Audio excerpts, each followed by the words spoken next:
দক্ষিণ প্লাজা থেকে যখন আমি ভিতরে ঢুকবো একদম কাছাকাছি পিছন থেকে কেউ একজন আমাকে সম্বোধন করছিল, ওই যে জঙ্গি এমপি যাচ্ছে। Point of order, Saiduddin Ahmad Hanzala. জি, আপনার পয়েন্ট অফ অর্ডারটি উত্থাপন জি। করুন। জি, আসসালামু আলাইকুম রহমতুল্লাহ।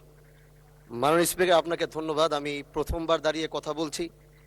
আসলে এভাবে কথা বলতে চাইনি, চেয়েছিলাম যখন আমার সময় আসবে আনুষ্ঠানিকতার ভাবে একটু সুন্দরভাবে কথা বলবো, কিন্তু দুঃখের সাথে বলতে হচ্ছে আমি গত 30শে মার্চ আপনার সহধর্মিনী, আল্লাহ তাকে জান্নাতের আলা মাকাম নাসিব করুন, আমি তার জন্য দোয়া করি। তিনার জানাজায় আমি এসেছিলাম এবং উপস্থিত হয়েছিলাম। দক্ষিণ প্লাজা থেকে যখন আমি ভিতরে ঢুকবো একদম কাছাকাছি পিছন থেকে কেউ একজন আমাকে সম্বোধন করছিল, ওই যে জঙ্গি এমপি যাচ্ছে। তো এই বিষয়টা আসলে এইভাবে আসতো না। তো একটু পর থেকে সোশ্যাল মিডিয়াতে দেখলাম যে এই বিষয়ে খুব লেখালেখি এবং এই ভিডিওটা নিয়ে খুব আলোচনা চলছে, যেটি জাতীয় সংসদের একজন রানিং এমপিকে সংসদের কাছে যখন জঙ্গি বলে সম্বোধন করা হয়, আর এটার জন্যে এই সংসদের মান ক্ষুণ্ণ হয়েছে আমি মনে করছি। এজন্য আমি আপনার কাছে একটি অনুরোধ করব, আমাকে জঙ্গি বলার কারণটা আমি যতটুকু মনে করলাম যে আমার মাথায় একটি পাগড়ি রয়েছে এবং আমার চলায় সাদা পাঞ্জাবি সুন্নতে রাসূল রয়েছে, এটার জন্য হয়তো তিনি আমাকে ওইভাবে জঙ্গি বলে সম্বোধন সে আমাকে করেছে। আমি মনে করি আল্লাহ নবীর সুন্নত এবং এই পোশাক কোনোদিন জঙ্গির অ্যাসেম্বল হতে পারে না জানার সবাই।